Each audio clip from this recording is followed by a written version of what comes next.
وَإِيَّايَ فَارْهَبُونِ آمَنْتُ بِاللَّهِ صدق اللہ مولانا العظیم۔ معزز و مکرم سامعین، کروڑا بار شکر ہے اس پروردگار عالم کا کہ جس نے آج کی صبح ہمیں پھر سے زندگی عطا فرمائی اور ہمیں یہ سعادت اور توفیق دی کہ ہم اپنے پروردگار کے ہاں آ کر سجدہ ریز ہوئے۔ اللہ تعالیٰ ارشاد فرماتا ہے، یا بنی اسرائیل، اے بنی اسرائیل۔ اسرائیل یہ عبرانی زبان کا لفظ ہے، عربی کا لفظ نہیں، یاد رکھیں، اور قرآن پاک محض عربی میں نہیں ہے۔ شاید کوئی سمجھے کہ محض یہ مکمل عربی میں ہے، نہیں، عربی سے ہٹ کے بھی اس میں کئی زبانوں کے الفاظ ہیں۔ لفظ ابراہیم ہے، یہ عربی کا لفظ نہیں ہے۔ اسرائیل ہے، یہ عربی کا لفظ نہیں ہے، یہ عبرانی زبان کے الفاظ ہیں۔ اسرات سے مراد ہے، اسرائیل کا مطلب ہے عبد، اللہ کا بندہ، اور یہ حضرت یعقوب علیہ السلام کا لقب ہے۔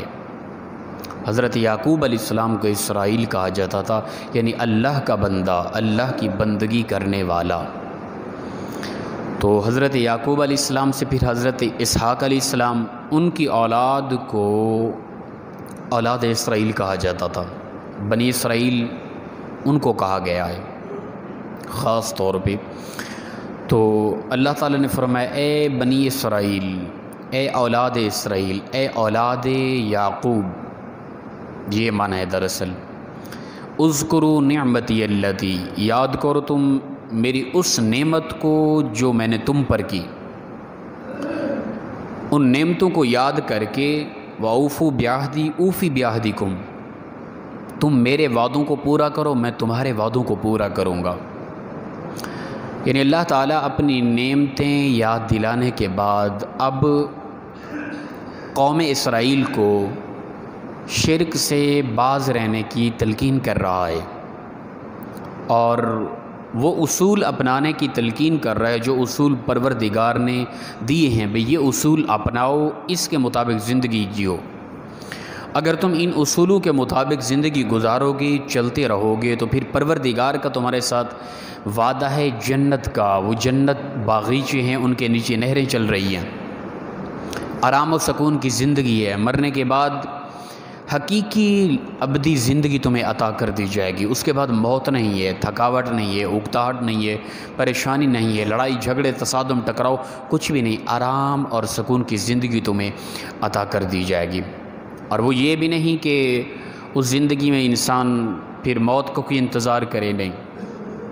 دنیا کی زندگی ہے، ہر وقت حادثات کا خطرہ ہے، ہر وقت آنے والی امراض کا خطرہ ہے، ہر وقت موت کا خطرہ ہے، انسان پریشان حال۔ یہ ایسی زندگی ہے کہ کوئی بھی ایسا لمحہ نہیں ہے کہ انسان بالکل مطمئن ہو جائے، نہیں ہے بالکل۔ انسان کے پاس اگر بیک وقت پیسہ بھی ہو، عزت بھی ہو، وقار بھی ہو، صحت بھی ہو، تندرستی بھی ہو، وقت بھی ہو، عیش و عشرت بھی ہو، اس کے باوجود بھی انسان کو یقین ہے کہ ان قریب میرے جسم سے جان نکلنے والی ہے، میں مرنے والا ہوں، تو سیکنڈ کے کروڑویں حصے، ایک گھڑی کے کروڑویں حصے میں بھی ایسا لمحہ نہیں ہے کہ انسان دنیا میں رہنے والا بالکل مطمئن ہو جائے، نہیں ہے بالکل۔ جنت میں مرنے کے بعد اخروی زندگی جو جنت ہے، اس میں انسان کو کوئی بھی خدشہ نہیں ہے، نہ لڑائی کا، نہ تصادم ٹکراؤ کا، نہ جھگڑوں کا، نہ آنے والی بیماری کا، نہ نعمتوں کی کمی کا، نہ کوئی موت کا، ایک لمحے کے لیے بھی کوئی خطرہ نہیں ہے۔ اور وہ یہ نہیں کہ لاکھوں سال، کروڑوں سال، اربوں سال زندگی، نہیں، وہ ہمیشہ کے لیے جینا ہے، وہ دراصل زندگی ہے۔ تو پروردگار یہی سمجھا رہا ہے۔ اچھا یاد رکھیں کہ یہ خطاب اگر کسی قوم کو ہے، قوم سمود کو ہے، قوم نوح کو ہے، بنی اسرائیل کو ہے، کسی کو بھی خطاب ہو رہا ہے نا، تو یہ خطاب اس سے مراد محض وہی مخاطب نہیں ہے۔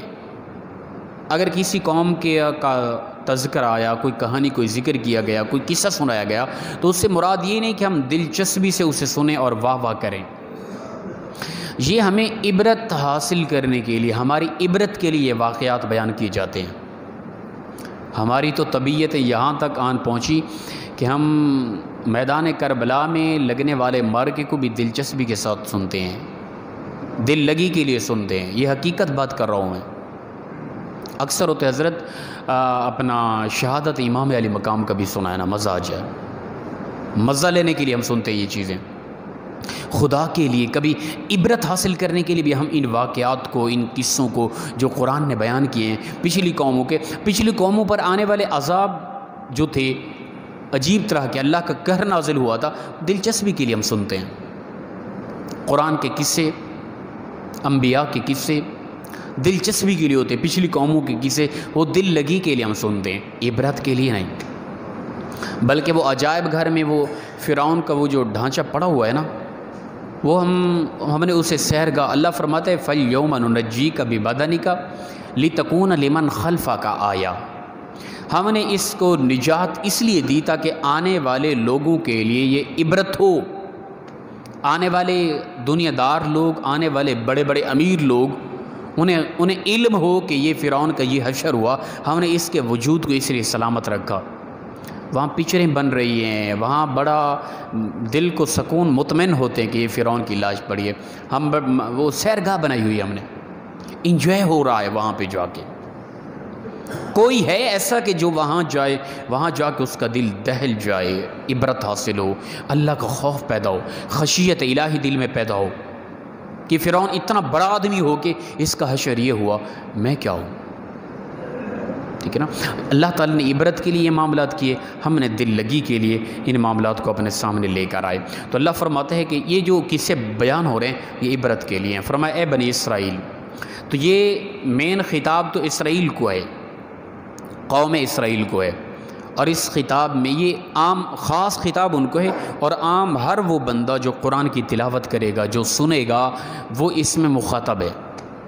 یہ ہمیں بھی کہا جا رہا ہے کہ تم اپنے رب کے وعدوں کے مطابق چلو، تم ان کے وعدوں کو پورا کرو، تمہارا رب تمہارے ساتھ وعدے پورے کرے گا۔ اس نے تمہیں کہا کہ اس طرح جیو، یہ اصول ہیں زندگی کے جینے کے، ان اصولوں کو اپنا لو، تو پھر تمہارا رب تمہارے ساتھ جو وعدے کر چکا ہے، جنت کے، باغیچوں کے، نہروں کے، عیش و عشرت کے، آرام کی زندگی کے، انبیاء کے دیدار کے، صحابہ کی صحبت کے، وہ تمام کے تمام وہ پروردگار وعدے پورے کر دے گا تمہارے ساتھ۔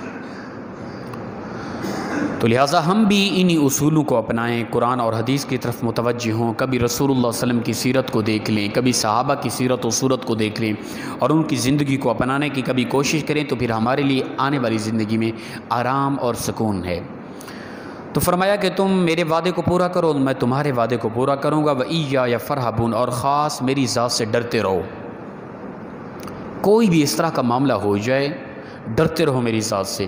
اللہ سے ڈرنے کی وجہ سے انسان متقی بنتا ہے، پرہیزگار اسی چیز کا نام ہے۔ کوئی بھی عمل کر رہے ہیں، دیکھیں کہ میرے رب نے مجھے منع تو نہیں کیا اس بارے، کہیں شریعت نے اس کو منع تو نہیں کیا، اگر منع کیا ہے تو اللہ کا خوف رکھتے ہو بندہ فی الفور اس سے رک جائے، اگر نہیں روکے گا تو وہ متقی نہیں ہے، پرہیزگار نہیں ہے، پھر آنے والی زندگی اس کے لیے مشکل بن جائے گی۔ وَآمِنُوا بِمَا أَنزَلْتُ مُصَدِّقًا لِمَا مَعَكُمْ، اور جو ہم نے نازل، اور ایمان لاؤ اس پر جو ہم نے نازل کیا۔ اللہ فرماتے ہیں جو میں نے نازل کیا یعنی قرآن پاک، اس پر ایمان لاؤ۔ یہ وہ ہے کہ جو تصدیق کرنے والا ہے جو تمہارے پاس پہلے کتابیں تھیں، تورات ہے، انجیل ہے، زبور ہے، اور پچھلے صحیفے جو انبیاء کی طرف نازل ہوئے، قرآن پاک ان کی تصدیق کرنے والا ہے کہ یقیناً وہ سچے تھے۔ اور فرمایا کہ تم اس پر ایمان لے آؤ، وَلَا تَكُونُوا أَوَّلَ كَافِرٍ بِهِ، اور اس قرآن کے منکرین، پہلے منکرین میں سے نہ ہو جاؤ، ابتدائی کافروں میں سے نہ ہو جاؤ، اس کا انکار نہ کرو۔ وَلَا تَشْتَرُوا بِآيَاتِي ثَمَنًا قَلِيلًا، اور ہماری آیتوں کو تھوڑے دام کے ساتھ نہ بیچو۔ اس کا مطلب یہ نہیں کہ تھوڑے دام کے ساتھ بیچو، زیادہ قیمت لگا کے بیچو، یہ مطلب نہیں ہے۔ اللہ فرماتا ہے کیوں تم تھوڑے دام سے مراد یہ کہ دنیا کا جتنا بھی مال و متاع لے کر تم اللہ کی آیتوں کو بدل کے لوگوں کو مسائل بیان کرو گے تو یہ اللہ کے کلام کو تھوڑے دام کے ساتھ بیچنا ہے۔ کوئی بندہ مجھے پوری دنیا کی دولت دے دے، میں اللہ کے احکام کو بدل کے اس کے معاملات کو بہتر کر دوں، تو یہ پوری دنیا کا مال و متاع یہ تھوڑے دام ہیں، پوری کائنات کے سارے خزانے یہ تھوڑے ہیں اخروی زندگی کے لحاظ سے۔ تو اللہ فرماتا ہے کہ تم یہ بنی اسرائیل کی قوم میں، پچھلے لوگوں میں یہ عادت تھی، ان کے پڑھے لکھے لوگ، ان کے وہ لوگ جو دین سمجھانے والے تھے، ان لوگوں میں یہ تھا کہ وہ مسائل کو بدل کر لوگوں سے پیسہ لیتے تھے، ٹھیک ہے نا۔ اگرچہ ہمارے ہاں بھی کچھ اس طرح کا ماحول پایا جاتا ہے، ہمارے پروگرام آ رہے ہیں ربیع الاول کے اندر، محفل میلاد مصطفیٰ صلی اللہ علیہ وسلم کے نام پر ہمارے کرائے کا خطیب طبقہ کافی طور پہ بلایا جاتا ہے اور کرائے کے نعت خوان بلائے جاتے ہیں، اور پھر انہوں نے آ کے جنت کی ٹکٹ تقسیم کر دینی ہوتی ہے، اور وہ خطیب طبقہ وہ ہوتا ہے جو محض ایک زبان کے لہجے سے لوگوں کو مطمئن کرنا ہوتا ہے، علم سے نہیں، قرآن حدیث سے نہیں، اپنی آواز کے ذریعے بس، اور پھر انہوں نے ٹکٹ تقسیم کر دینا ہے جنت کا کہ بس تم جو پہنچ چکے، میرا خطاب سن لیا، تم نے وقت گزار لیا، محفل میں بیٹھ کے جنتی ہو گئے۔ ان میں سے کوئی مقدر والا کوئی محفل ہو جہاں کوئی پڑھا لکھا بلا لیں اور وہ کچھ سمجھائے، بھئی یار کو قرآن حدیث بھی کوئی چیز ہوتی ہے، کوئی 5 وقت کی نماز بھی کوئی چیز ہوتی ہے، کوئی اصول زندگی بھی دیکھ لیں، کوئی اسلام کی طرف متوجہ بھی ہو جائیں۔ یہ چیز کہیں کوئی مقدر والے ہی ہیں جو اس طرح کے پروگرام کراتے ہوں، تو لہذا وہ جو آنے والے ہوتے ہیں وہ کرایہ کے مولوی طبقہ ہوتا ہے، انہوں نے ماشاءاللہ پیسہ لیا ہوتا ہے، نعت خوان ہیں یا خطیب طبقہ ہے، انہوں نے عین عوام کی طبیعت کے مطابق گفتگو کرنی ہوتی ہے۔ وہ نہیں کوئی اصول بتائیں گے، وہ نہیں کہیں گے کہ محض تمہاری ایک محفل کر دی گئی، سال بعد محفل میلاد مصطفیٰ یا نعت خوانی کی محفل کرا کے لاکھوں روپے لگانے کے بعد پورا سال نہ نماز کا پتہ، نہ قرآن کا پتہ، نہ حسن اخلاق، عجیب تر زندگی کے باوجود انہیں جنتی قرار دے دیا جاتا ہے۔ تو یہ طریقہ تھا پچھلی امتوں کے ان لوگوں کا جو ممبروں پہ بیٹھ کے بولنے والے تھے، یہ اکثر پایا جاتا ہے ہمارے ہاں۔ تو یہ تھوڑے دام کے ساتھ اسلام کو بیچنا ہے، اللہ کی آیتوں کو بیچنا ہے۔ اگر اتنا آسان ہوتا جنت تو میدان کربلا میں امام علی مقام امام حسین رضی اللہ تعالیٰ نے گردن بھی کٹائی، وہاں سجدہ بھی قضا نہ کیا۔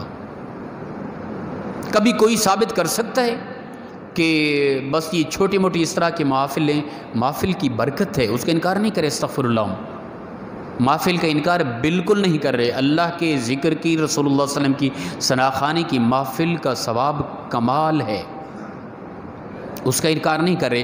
ہم لوگوں کے مزاج کی بات کر رہے ہیں، جو لوگوں نے مزاج اپنا لیا نا اس کی ہم تردید کر رہے ہیں۔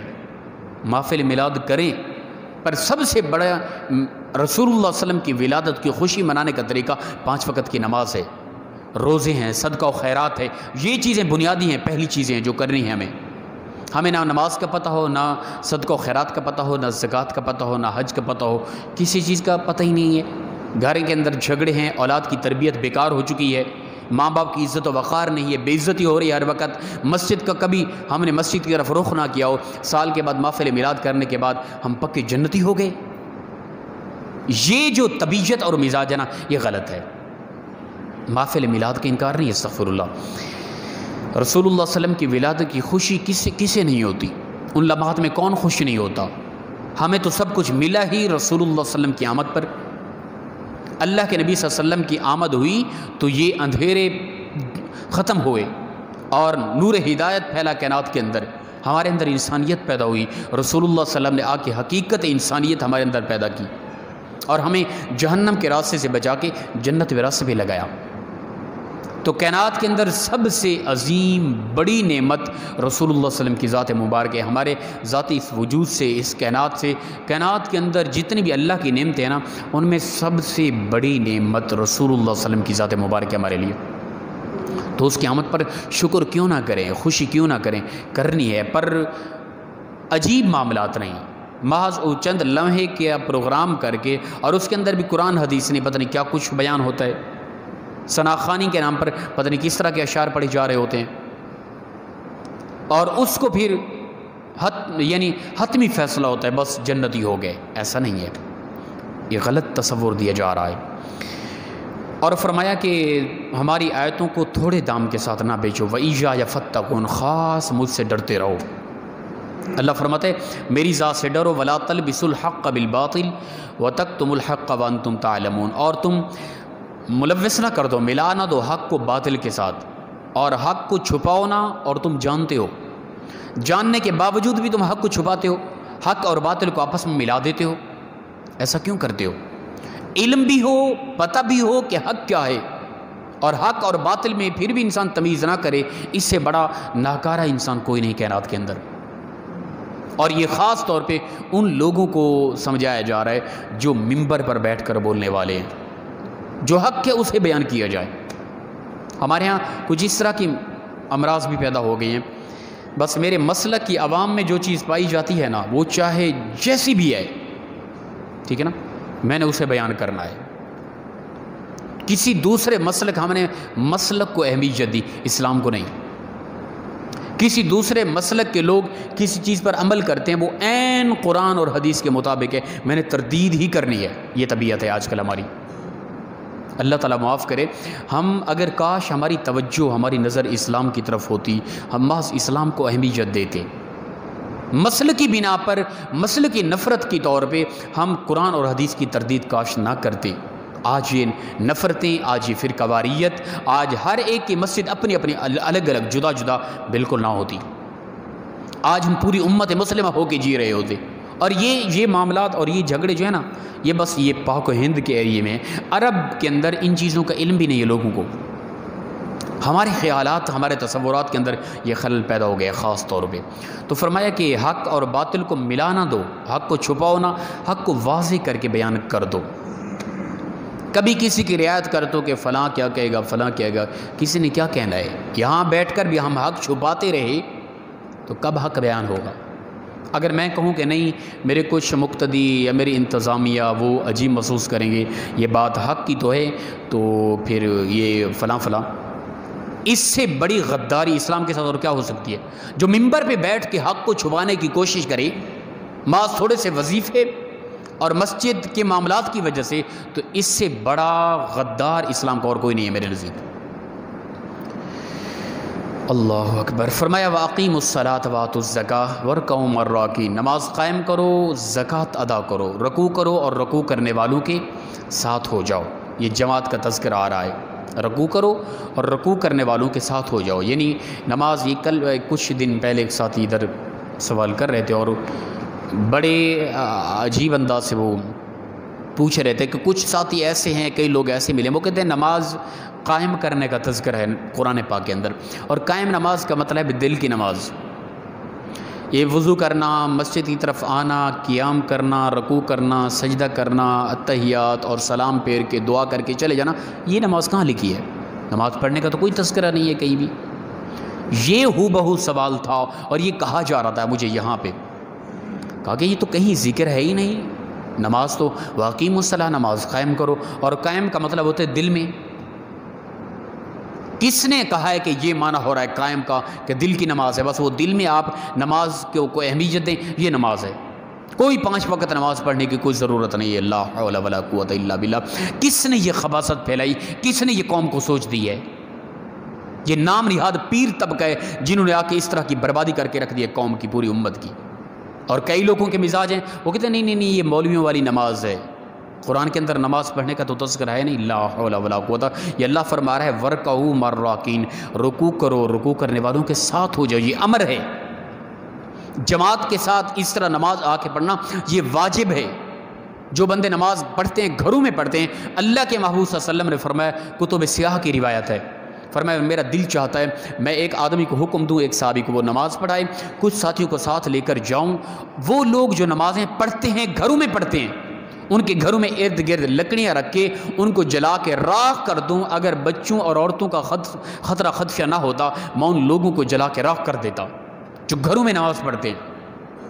ادھر نام نہاد یہ طبقہ آیا، انہوں نے کہا نہیں نہیں نہیں، دل کی نماز ہے، یہ مولویوں والی نماز ہم نے نہیں پڑھی۔ میں کہتا ہوں قرآن اور حدیث سے پوچھ لیں، مولویوں کی نماز نہ پڑھیں، رسول اللہ صلی اللہ علیہ وسلم کی نماز پڑھ لیں یار۔ اس قدر گھٹیا سوچ اور اس قدر دین سے دوری، یہ فتنہ ہے، یاد رکھیں، یہ دجال ہیں، یہ امت کے اندر دجال ہیں۔ اللہ کے نبی صلی اللہ علیہ وسلم نے فرمایا کئی دجال آئیں گے اور مختلف طریقے سے لوگوں کو دین سے دور کرنے کی کوشش کریں گے، یہ وہی لوگ ہیں۔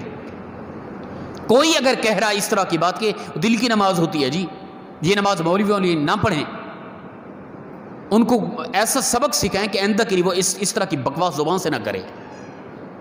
ایک تو امت کے اندر ایسے معاملات پیدا ہو گئے جوان طبقہ نماز سے ویسے دور ہے، اور آگے اس طرح کا ماحول مہیا کیا جا رہا ہے ان لوگوں کو۔ یار کوئی کبھی اس طرح کا پیر ہمارے سامنے بھی آ کے اس طرح کی بات کرے نا، وہ بیچارہ سادہ قسم کے لوگوں کے سامنے یہ باتیں کی جا رہی ہیں، ہمیں بھی آ کے سمجھائے نا کہ ہم تاکہ یہ نماز چھوڑیں، وہ دل کی نماز جو آپ پڑھ رہے ہیں ہم بھی اسی پر قائم ہو جائیں۔ ہمارے سامنے وہ عوامی سطح کے لوگ آ کے سوال کرتے ہیں، ایسا کوئی پیر خبیث ہمیں بھی آ کے بات کرے نا، ہمیں بھی سمجھائے نا ایسی بات کہ وہ دل کی نماز کون سی ہے جو تم پڑھتے ہو، جو رسول اللہ صلی اللہ علیہ وسلم اور صحابہ پڑھتے رہے، جو قرآن کہہ رہا ہے۔ تو یہ بالکل ایک خباثت ہے، اس طرح کی چیز بالکل نہیں ہے۔ نماز قائم کرنے کا مطلب ہے خشوع و خضوع کے ساتھ قیام، خشوع و خضوع کے ساتھ کرو، رکوع خشوع و خضوع کے ساتھ کرو، بالکل مطمئن ہو کہ اللہ کی عبادت میں مگن ہو کے نماز کرنے کا نام قائم کرنا ہے نماز۔ لا حول ولا قوت الا باللہ۔ فرمایا اتأمرون الناس بالبر وتنسون انفسکم وانتم تتلون الکتاب افلا تعقلون، کیا تم لوگوں کو حکم دیتے ہو نیکی کا اور خود بھول جاتے ہو، اپنے آپ کا عمل نہیں کرتے خود پر، لوگوں کو حکم دے رہے ہو، وانتم تتلون الکتاب، اور حالانکہ تم تلاوت کرتے ہو کتاب کی، قرآن پاک کی، افلا تعقلون، کیا تمہارے پاس عقل نہیں ہے، کیا تمہارے پاس شعور نہیں ہے؟ وَاسْتَعِينُوا بِالصَّبْرِ وَالصَّلَاةِ، مدد طلب کرو صبر اور نماز کے ساتھ، نماز قائم کرو، کبھی بھی مشکل آ جائے صبر کرو، نماز قائم کرو، اللہ کی طرف سے تمہیں مدد پہنچے گی۔ وَإِنَّهَا لَكَبِيرَةٌ إِلَّا عَلَى الْخَاشِعِينَ، بے شک یہ نماز جو ہے نا یہ بھاری ہے مگر ان لوگوں پر جو خشیت الہی رکھتے ہیں، ڈرنے والے ہیں، اللہ کا خوف رکھنے والے لوگوں کے علاوہ سب پر یہ نماز بھاری ہے۔ اور نماز سے جان چھڑانے کا طریقہ یہی ہے کہ نماز دل کی ہوتی ہے، یہ نماز کہیں بھی نہیں ہے، یہ بہترین طریقہ ہے جان چھڑانے کا۔ مطمئن ہو کے رہو، بس سوئے رہو، اذانیں آتی رہیں نہ پڑھو، دل کی نماز ہے بس۔ اور یہ لوگ ہیں فرمایا کہ منافق پر نماز بھاری ہوتی ہے، یہ دین کے اندر منافق قسم کے لوگ ہیں جو اس طرح کی معاملات پھیلا رہے ہیں امت کے اندر۔ الذین یظنون انہم ملاقو ربہم وانہم الیہ راجعون، کیا تمہیں یقین نہیں ہے کہ بے شک وہ لوگ یقین نہیں رکھتے کہ بے شک وہ ملنے والے ہیں اپنے رب سے اور بے شک اسی کی طرف لوٹائے جانے والے ہیں۔ ان قریب وہ دن آنے والا ہے کہ جس دن ہم اپنے رب کے سامنے کھڑے ہونے والے ہیں، اور یہ دل کی نماز قائم کرنے والے لوگ ان کو لٹکایا جائے گا اور پوچھا جائے گا بتاؤ امت کو کس طرح گمراہ کرتے تھے تم، اور خود کو بڑا مطمئن محسوس کر کے خود کو سمجھنا کہ بس ہم پکے مومن ہیں، اور یہ نماز پڑھنے والے یہ بیکار لوگ ہیں، ان کی کوئی اہمیت نہیں ہے، اور پھر بہترین اپنے آپ کو محسوس کرایا جانا، اور آگے جو مریدین طبقہ ہے ان کو بھی یہی سوچ دی جا رہی ہے کہ چھوڑ دو نماز۔ اور یہ میں کوئی سنی سنائی بات نہیں، یہ حقیقی بات ہے، اور باقاعدہ ہمارا مشاہدہ بھی اس طرح کے لوگوں کا مطمئن کیا جا رہا ہے کہ سچے مومن تم ہو، بس دل کی نماز ہے، دل میں عزت رکھو، کوئی نماز پڑھنے کی ضرورت نہیں ہے۔ اللہ فرماتا ہے کہ ان قریب تم لوٹائے جاؤ گے اپنے رب کی طرف، وہ تم سے پوچھے گا کہ تم کیا کچھ کرتے رہے۔ دعا ہے پروردگار مخلص انداز میں ہم سب کو عمل کی توفیق عطا فرمائے۔ وآخر دعوانا الحمدللہ رب العالمین۔